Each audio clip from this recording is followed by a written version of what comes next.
দেওয়া হয়। কোথাও এসএসসির পর কোথাও এই বাংলায় ডিপ্লোমা নাই। আজ ডিপ্লোমা নার্সরা কেন এত বৈষম্যের শিকার?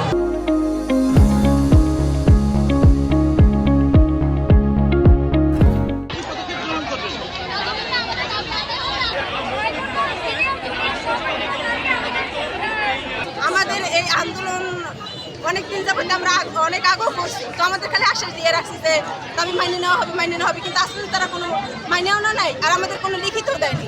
আমাদের যতদিন আমাদের লিখিত প্রমাণ না দেবে, আমাদের দাবি যতদিন মেনে না নিবে, ততদিন আমরা আমাদের আন্দোলন চালিয়ে যাব। এইচএসসি সমমানের একটা সার্টিফিকেট কেন পাবো আমরা, কেন ডিগ্রি সমমান পাবো না?